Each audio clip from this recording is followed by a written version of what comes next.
All right, Friday. It's a good deal.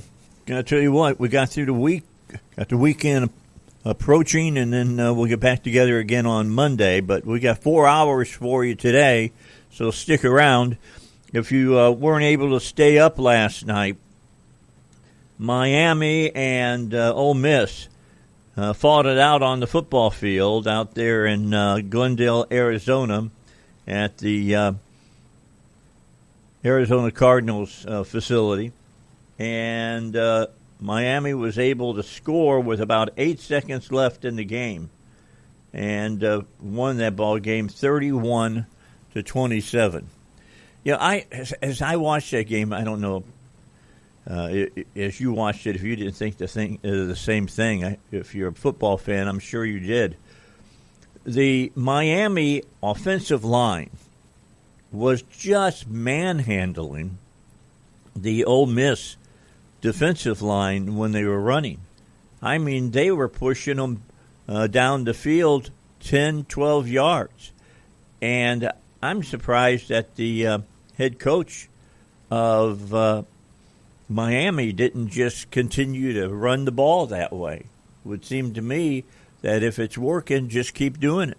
Just run it down their throat, because it serves a couple of points. You'd finally score, and secondly, you would be able to turn around and build up all keep their quarterback at Ole Miss off the field. So they did a good job of controlling the clock. Miami had a lot of time as far as controlling the ball. Let me look. I had that sitting here in front of me. I can tell you what it says as far as it breaks down. All right. So total yards.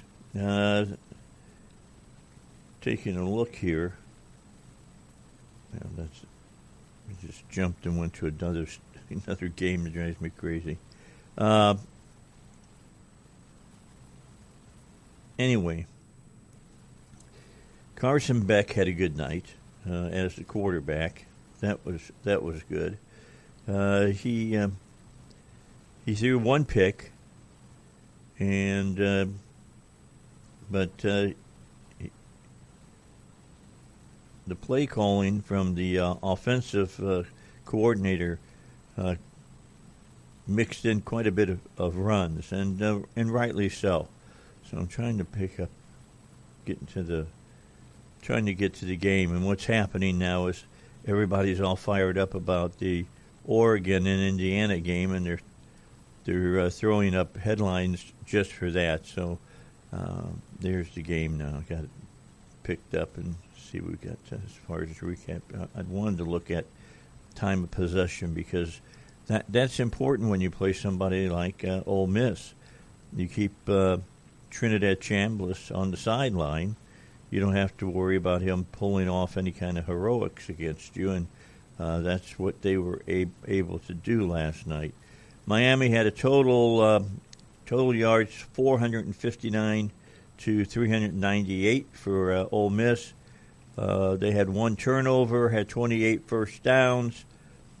They shot themselves in the foot plenty of times. They were flagged 10 times for 74 yards. They were 11-19 on third downs, and fourth downs 2 of 2. Now you look at Ole Miss, and you look at penalties, 4 for 34 yards. Third down efficiency, 2 for 10. 10 third downs, only picked up 2 of them. No go for it on fourth down, and the time of possession, Miami had it for 41 minutes and 22 seconds, and Ole Miss only had it for 18 minutes and 38 seconds. And I would say that had a lot to do with the final score. Tonight, about 7:30 our time, Indiana and Oregon will face off in Atlanta, and we'll get the last finalist for the national championship determined this evening. If Indiana plays like they did last week against Alabama and plays like that against Oregon, Oregon is in for a long night. There's no doubt about that, a very long night. So one of your two teams going for the national championship is in, and that's the U, winning 31-27.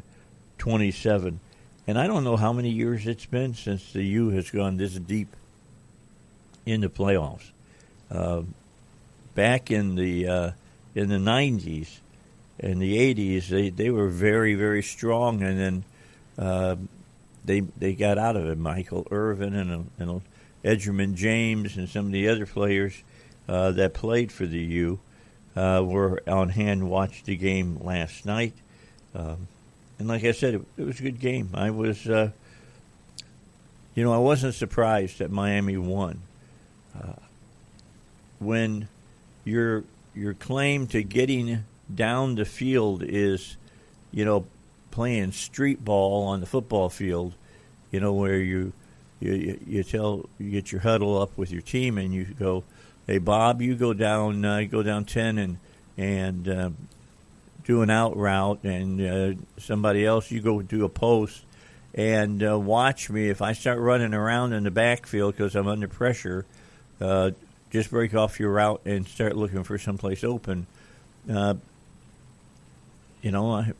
I kept thinking, I thought that, Ole Miss, although they won against Georgia, they very well could have lost against Georgia.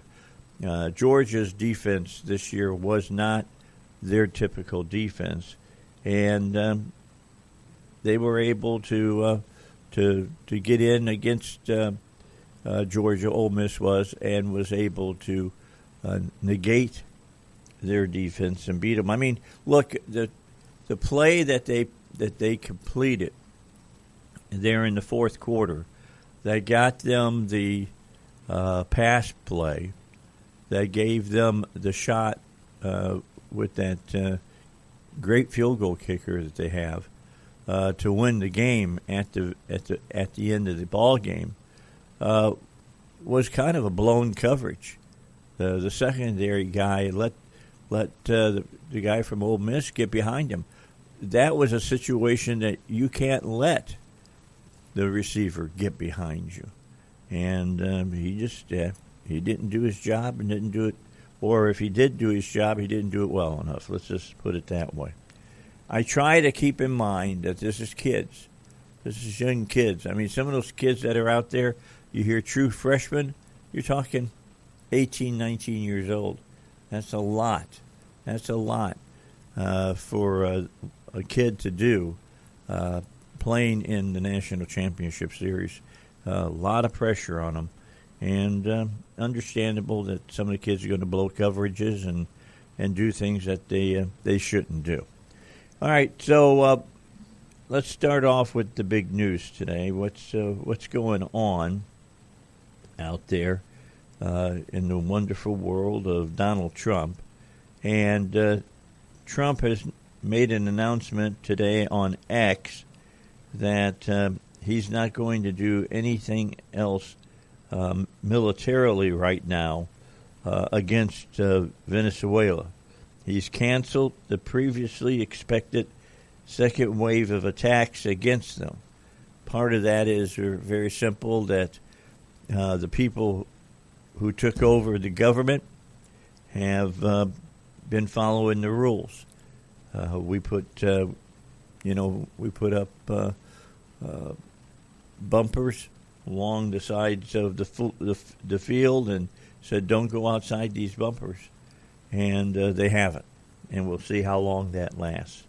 But Trump announced this morning on Truth Social that he has canceled the previously expected second wave of attacks against Venezuela in light of the cooperation between the foreign nation and the U.S.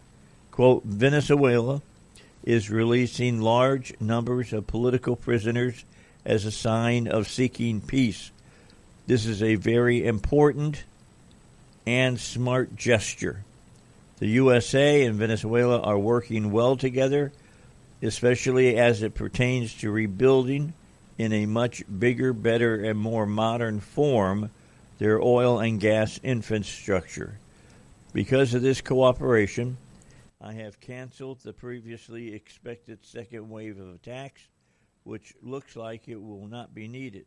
However, all our ships will stay in place for the safety and security purposes that they're needed for. He noted that he'll meet with big oil figures at the White House today.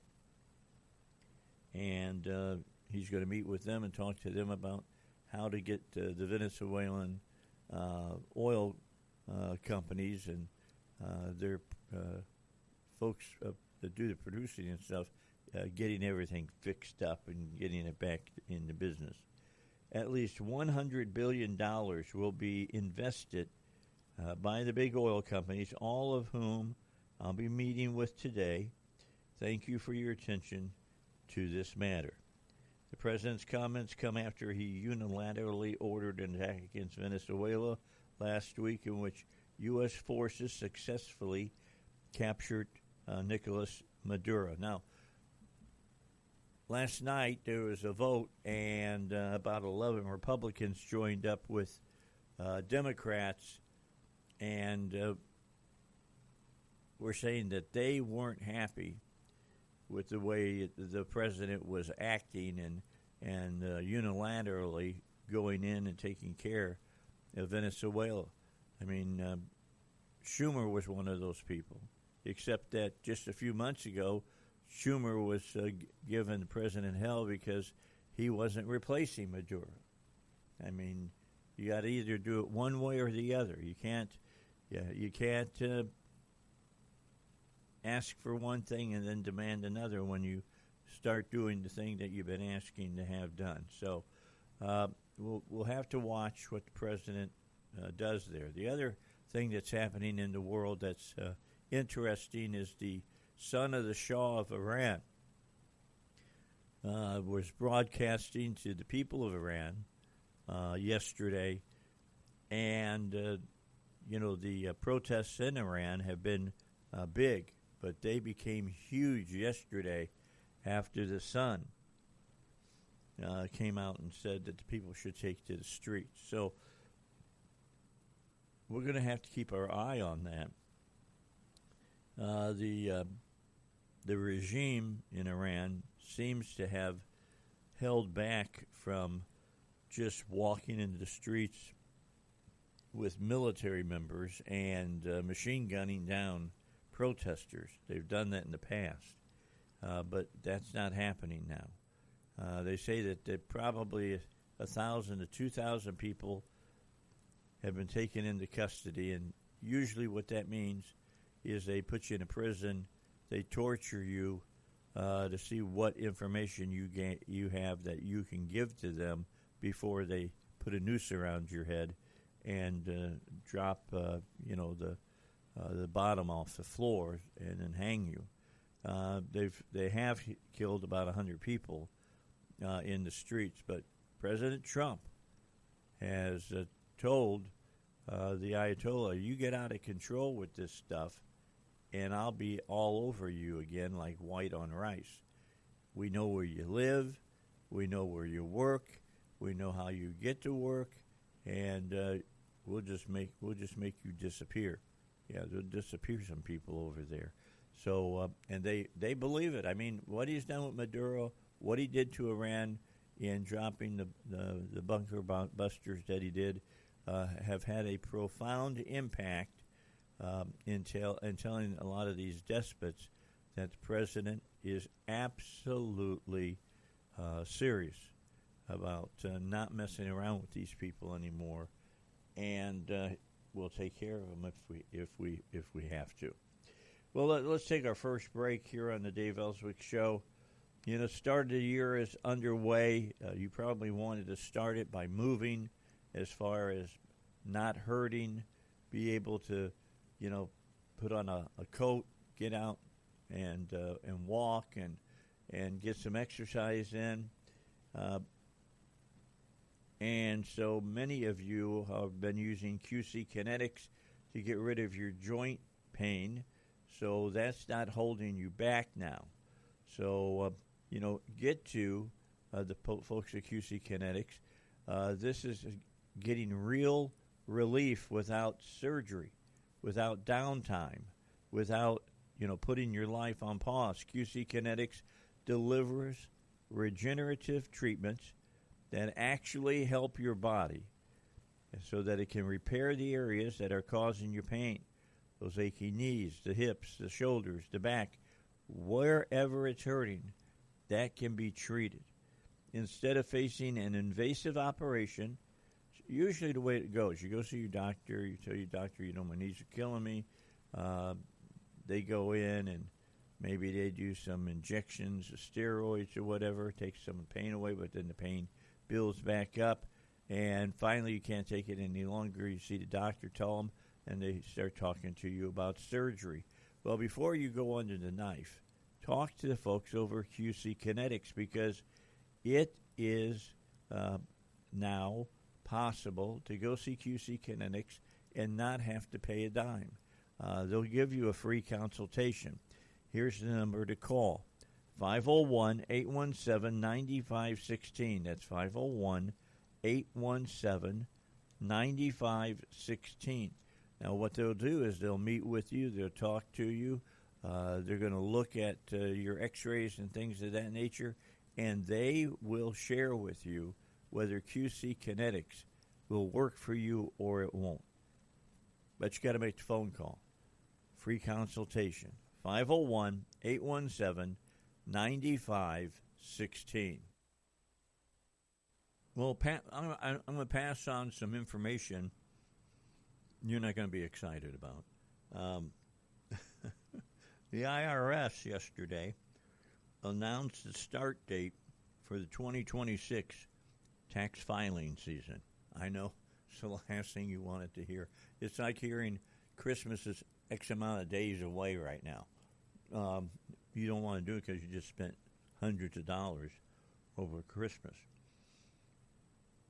But the 2026 tax filing season starts later this month, and it's when you can start filing your returns for the past year.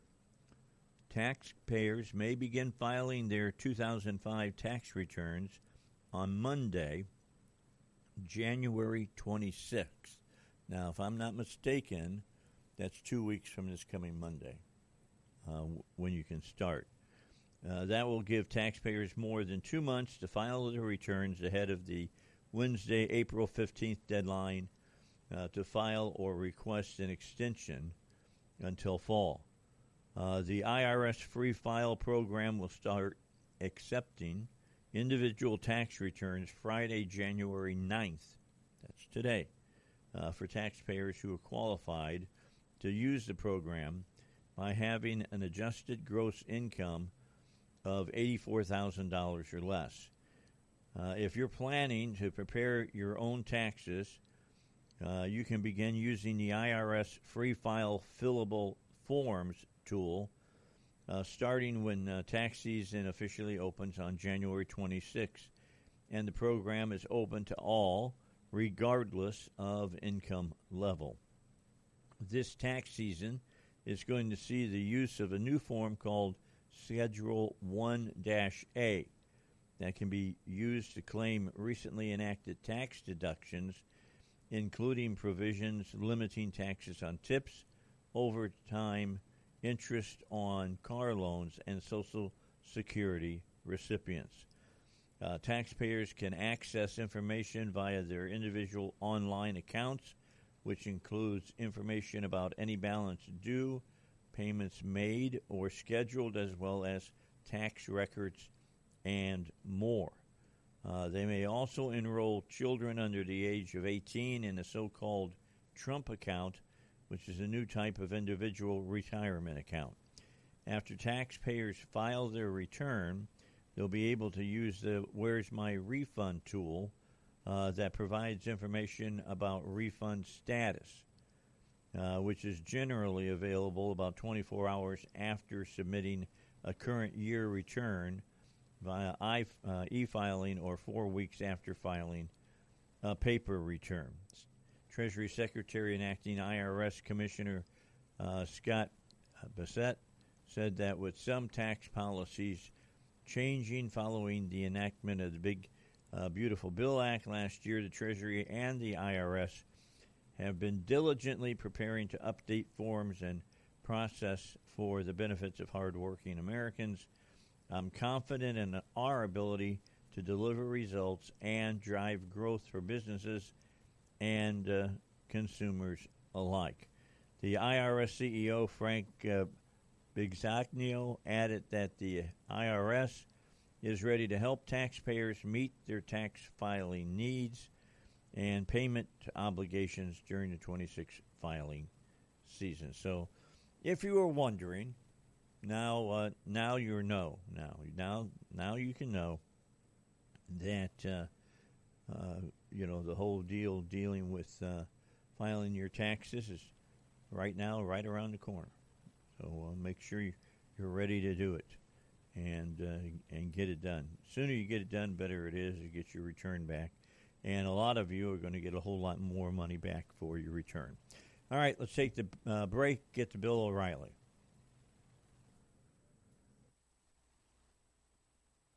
All right, back with you. Hey, Clint Lancaster is with us. He's going to be here for about 45 minutes.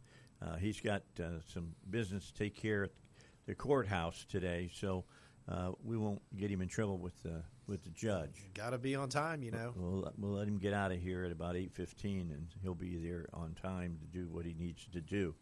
All right, so I got a lot I can ask you questions about and get your take on them. Let's just start with Venezuela. Your take about what the president did. I'm not opposed to it. I'm not either. If you're going to use your government to funnel drugs and money and drug money, right, through various parts of the world, that is the definition of a narco-terrorist. Because it's not like they're smuggling candy. Oh no, 20 tons, 20 tons of cocaine. Yeah, and what I've heard, the thing that I was talking to my dad, and he was telling me that there's a people that are stuck in Venezuela and they can't get out for like a week. And I'm like, well, I'm pretty sure the new Venezuelan president is not going to make sure Americans and Christians are taken care of. Oh, yeah. And on top of that, when the United States of America parks the world's largest aircraft carrier off your shore, that's a pretty good sign that you should get out. So, I mean... Or you should stop doing what you're doing. Well, that too. But, if you're like an American national over there and like the USS, what is it, Gerald Ford parks outside your... time to leave. Yes, it's probably time to book a plane ticket to like maybe Costa Rica or somewhere like that and just, or home. Sit in a chair and have a Mai Tai down in Costa Rica. That's right. Well, Costa Rica is a U.S. protectorate, so it's like the U.S. military protects Costa Rica, so you're going to be okay there. Right, but no, I think that I think it's good. I think it was interesting how they indicted him here in the United States, and then they extradited him. But if you're gonna break the laws, you're gonna have to pay the consequences. And just because you think that you're immune, you're not. It comes back down to who has the biggest stick, and the United States of America has the biggest stick. When it comes to the military, we definitely have the biggest stick. That's right. Now, you're former military as well. That's correct. So, and you're a Marine. That's also correct. And so, your take on that operation, I thought it was absolutely fantastic. I thought it was well executed, well planned. The United States gave Maduro numerous warnings that if he didn't, and he wasn't going to do it. He was going to be defiant. And who was the guy in Panama? Noriega? Yeah, Noriega. Yeah, it kind of reminded me a bit of Noriega because he was about as recalcitrant as Maduro. But I thought it was well executed. You just don't mess with the U.S. Like, it also thought it was kind of cool because people I don't play video games, but this is like video game material right here. Like, you can we're going to do a special operation to capture the Venezuelan president. Like what? Yeah. That's awesome. So, yeah, I thought it was great. I got a kick out of Trump last night. He was on Hannity, and he was talking about the weapons that the Delta Force has now. And he was talking about the torches that they use. He says, cuts through those steel doors just like butter. That's right. I'm sure. I mean, when they showed up, they must have gone in really fast. Well, speed and intensity is always, that's what they always taught in the Marines. There was I remember there was this little guy, but he was so ferocious, and he was so fast and he was so intense. But speed and intensity is what wins the day, and that's what you see. That's what you saw when we took. We had a little bit of a speed issue when it came down to killing Bin Laden because we had a helicopter crash. But still, they moved through there. Once they got inside, they moved through pretty quickly. Yeah, they found him fast. Yeah, and then he got triple tapped. Yep. As Snoop Dogg says, ba-da-da-da-da. Yeah, that's Welcome exactly to the what next it was. episode, right? It definitely was that. 2 to the chest and 1 to the head. Knocks him down and kills him dead. That was what made sure. We've had the guy that did the shooting on the show before. I've met him. He's a cool guy. Yeah, and he when I asked him about it, he said, just another day at work. Yeah. That's basically what he said. Yeah. That makes sense. I mean, that does make sense. All right, so you have that. We've talked since Iran, but what do you think? What's going on in the streets right now? The Shah's son made an announcement to Iran yesterday, saying, "Take to the streets," and man, did the people take to the streets. No time like now for a revolution. Well, I don't want them to just replace the Ayatollahs with another despot. I want them to have some free elections. That's what it wasn't. If I remember right, Iran in the Reagan years and Carter years was very friendly to the U.S. We had supplied them with a lot of weapons. Yeah, well, that was the Shah, though. He worked with us. Yes, and then I think Iran was a better place before that revolution. Oh, yeah. So, but sometimes people think the grass is going to be greener when we establish something, and it turns out anytime you have government and imposing upon your liberties, every little liberty gets taken away and gets gone. So. Well, they were talking this morning on Fox as I was driving in that they've disappeared about 1,000 people out of the streets, and they said you probably can make that 2,000. Mm-hmm. He said those folks are going to prison, they're going to be tortured, and then they're going to be hung. Yeah. Well, and I think that that's probably not the best move. No, it's not, because Trump's warned them. Yes, Trump has warned them, and the people when the people are riled up, you don't poke the bear. Yeah, if you want to make them matter, I don't think I'd definitely want to make sure that I stayed alive as well. Yes. And it's just so weird that we're hearing that there in Tehran they don't have any water. Yeah, food is out way too. Push your red button there. Red button. There we go. We hear you. Oh, so yeah, and the cost of food is outrageous. 46% inflation. That is, I can't even imagine. Remember how loud we were all yelling under Biden when it was at 9%?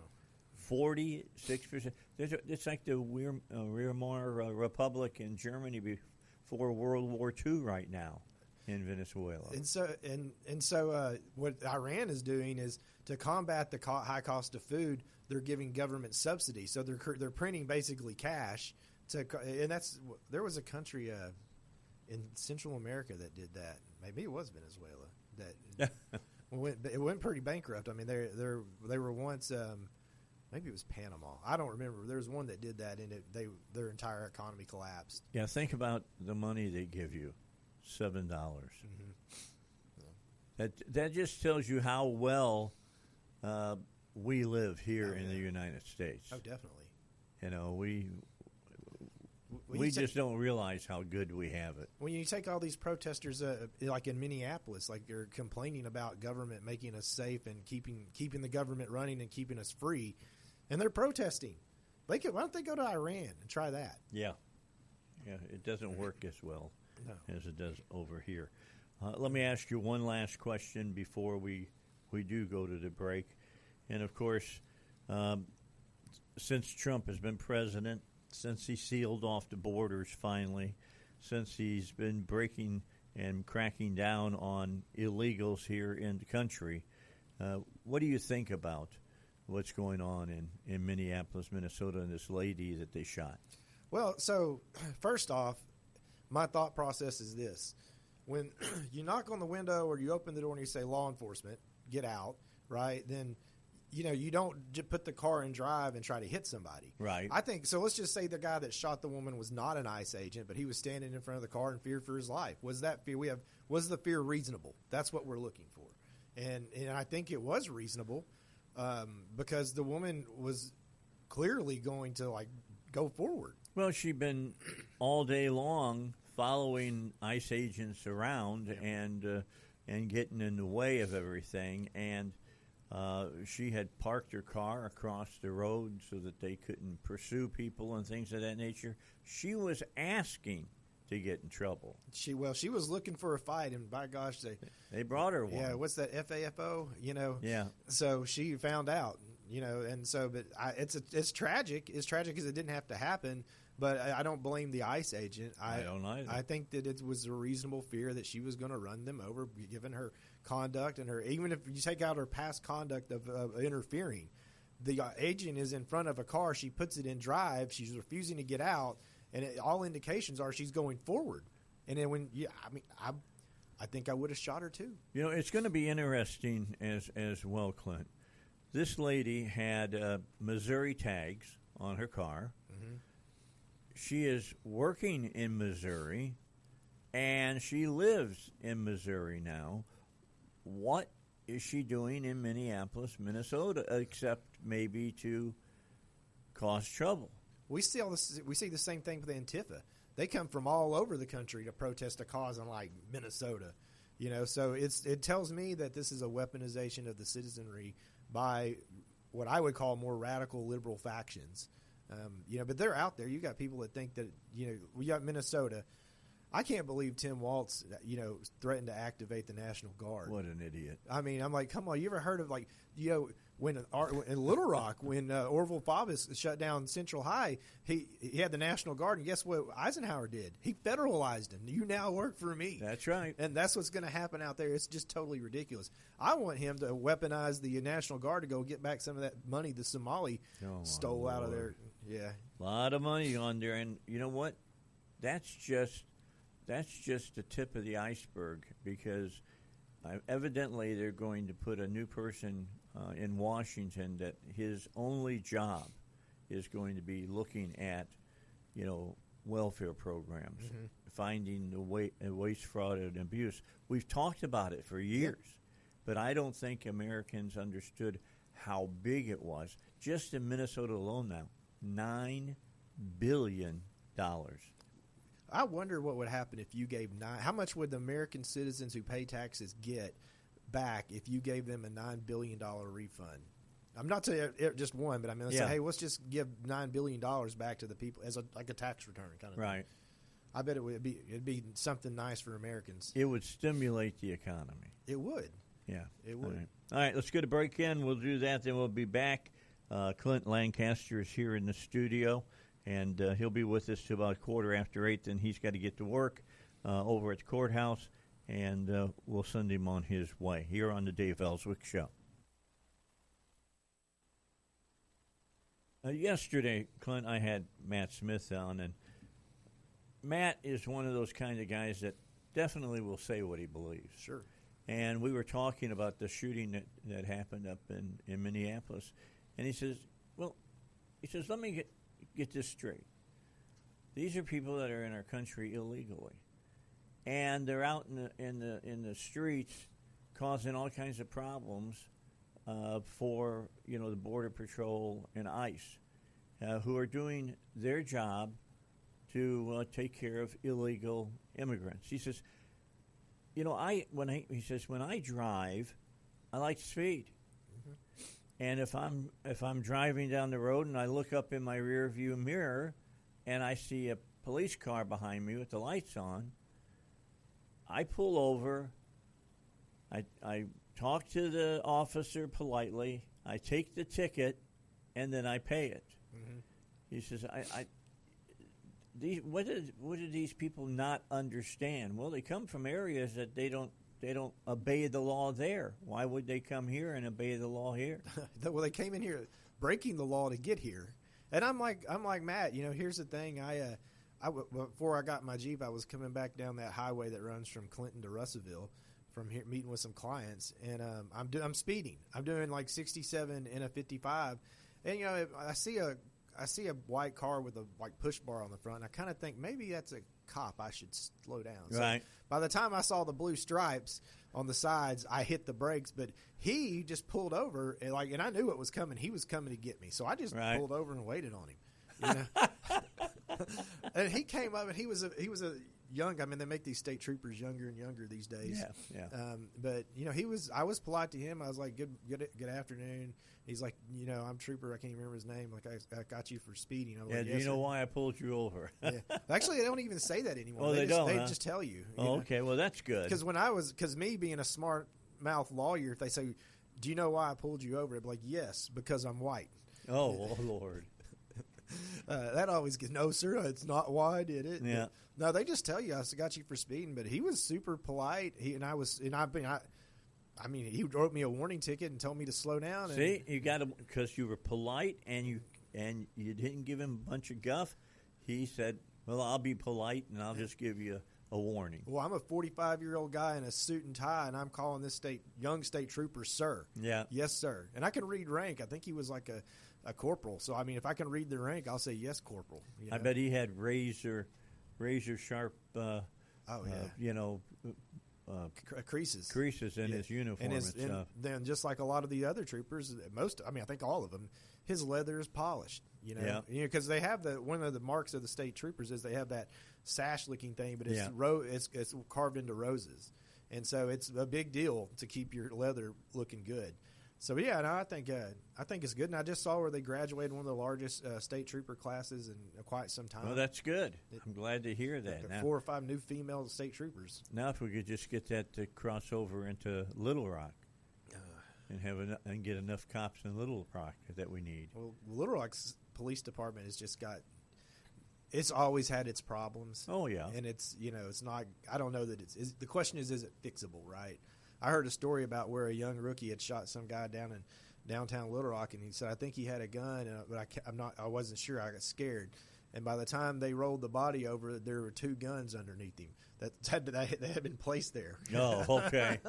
That's the kind of thing. But I think that